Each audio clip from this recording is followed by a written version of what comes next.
കുറച്ച് ബോൺലെസ് ചിക്കനൊക്കെ കൈ പിടിച്ചിട്ട് എന്താ പരിപാടി എന്നായിരിക്കും അല്ലേ. ഇതുവരെ നമ്മൾ ഉണ്ടാക്കിയിട്ടില്ല കേട്ടോ. അതുകൊണ്ട് ഇന്നൊന്നും ഉണ്ടാക്കാമെന്ന് വെച്ചു. എന്നാന്നറിയാവോ? ചിക്കൻ തോരൻ. അപ്പോൾ നമ്മുടെ ലാലേട്ടനൊക്കെ ഉണ്ടാക്കി ഞെട്ടിച്ച ഒരു ഡിഷാണിതല്ലേ. പക്ഷേ നോയമ്പായതുകൊണ്ട് കഴിച്ചു നോക്കുന്നില്ല. എന്നാലും നിങ്ങളെ ഒന്ന് ഉണ്ടാക്കി കാണിച്ചു തരാം. ഇതാ ഒരു ചിക്കൻ്റെ ബ്രസ്റ്റ് പീസാണ് ഞാൻ വാങ്ങിച്ചിരിക്കുന്നത്. അത് ചെറുതാക്കി നുറുക്കി വെച്ചിട്ടുണ്ട്. പിന്നെ ഒരു മുറി തേങ്ങ ചുട്ട് കരിയൊക്കെ കളഞ്ഞ് കഴുകി എടുത്തുകൊണ്ട് വെച്ചേക്കുക. കുറച്ച് പെരുംജീരകം, ഇതാ ചെറിയുള്ളി, ഒരു 10-12 ചെറിയുള്ളി ചതച്ച് വെച്ചിട്ടുണ്ട്. ഒരു 5-6 വെളുത്തുള്ളി ചതച്ച് വെച്ചു. കുറച്ച് ഇഞ്ചി, പച്ചമുളക് ചതച്ച് വെച്ചിട്ടുണ്ട്. ഇത് വറ്റൽമുളക്. അത് നമുക്ക് തേങ്ങയുടെ കൂടെ ഒന്ന് ചായച്ചെടുക്കണം. പിന്നെ ഇതൊക്കെ തന്നെ മതി. കുറച്ച് വെളിച്ചെണ്ണ. എങ്ങനെ ഉണ്ടാക്കാൻ നോക്കാം. ആദ്യം തന്നെ പാൻ അടുപ്പ് വെച്ച് ചൂടായിട്ടുണ്ട്. അതിലേക്ക് കുറച്ച് എണ്ണ ഒഴിച്ചു കൊടുക്കാം. എണ്ണ ചൂടായി വന്നപ്പോഴേ ഇച്ചിരി പെരുംജീരകം ഇട്ട് കൊടുക്കാവേ. പെരുംജീരകം പൊട്ടി വന്നപ്പം ചെറിയുള്ളി.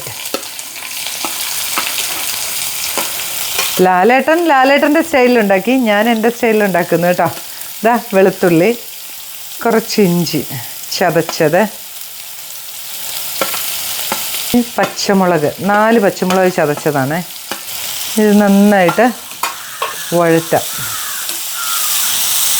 കുറച്ച് കറിവേപ്പിലയും കൂടി ഇട്ട് കൊടുക്കാവേ. കല്ലുപ്പാണ്.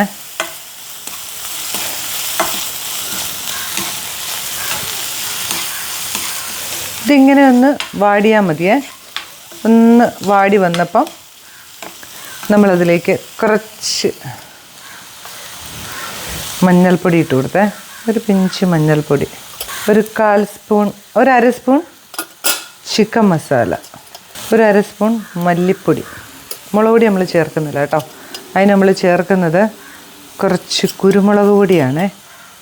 ഇതാ അതും ഒരു 1/2 സ്പൂൺ മതിയേ. ഒന്നും ഓവറായി പോകണ്ട, ഇത്ര മതി. കുറച്ച് ചിക്കനല്ലേ ഉള്ളൂ. ഇനി നമുക്കിതിലേക്ക് നമ്മുടെ ചിക്കൻ അങ്ങോട്ട് ഇട്ട് കൊടുക്കാം.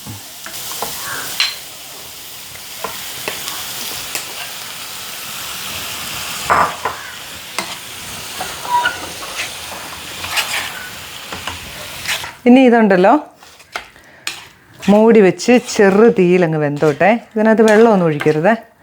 ഈ ചിക്കനകത്തെ വെള്ളം കൊണ്ട് അതങ്ങ് വെന്തോളും. തീയിൽ അങ്ങ് വേവിച്ചെടുക്കാം.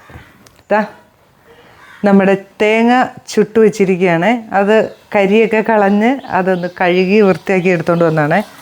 അതിൻ്റെ കൂട്ടത്തിൽ 4 വറ്റൽമുളകും കുറച്ച് കറിവേപ്പിലയും കൂടെ ഒന്ന് ചായച്ചെടുത്തോണ്ട് വരാം കേട്ടോ. ഇത്രയും. നമ്മുടെ ചിക്കൻ ഒന്ന് തുറന്നു നോക്കണ്ടേ. ഇതാ ചിക്കനകത്തു നിന്നുള്ള വെള്ളമെല്ലാം ഇറങ്ങി വെന്തുകൊണ്ടിരിക്കുന്നു കണ്ടോ.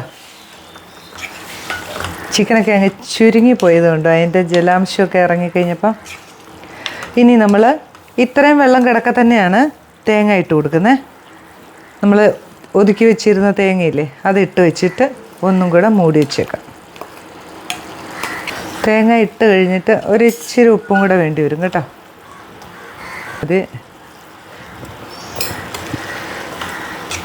ഇനി ഒന്നും കൂടെ മൂടി വയ്ക്കാം. ആവി കയറി കഴിഞ്ഞാൽ ഒന്നും കൂടെ നമുക്ക് ഇളക്കി ചിക്കി തോർത്തിയെടുക്കാം കേട്ടോ. ലാസ്റ്റ് ഇനി ഇതിനകത്തോട് ചേർക്കുന്നത് എന്നാണെന്നറിയോ? ഒരിച്ചിരി പച്ച വെളിച്ചെണ്ണ, ഒരു നുള്ള് കണ്ടോ. അതുകൂടെ കഴിഞ്ഞാൽ പരിപാടി റെഡി.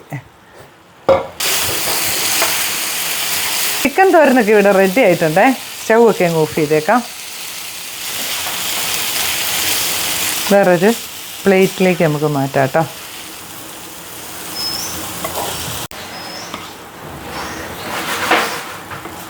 അങ്ങനെ നമ്മുടെ ഒരു ചിക്കൻ തോരൻ ഇവിടെ റെഡി ആയിട്ടുണ്ട്. എല്ലാവരും ഉണ്ടാക്കി നോക്കണം കേട്ടോ. നിങ്ങളൊക്കെ ഉണ്ടാക്കിയതായിരിക്കും, എന്നാലും ഇതുപോലെ അല്ലെങ്കിൽ ഇതുപോലെ ഒന്നും ഉണ്ടാക്കി നോക്കാൻ. പുതിയൊരു വീഡിയോ ആയിട്ട് ഞാൻ വരുന്നതായിരിക്കും. ബൈ.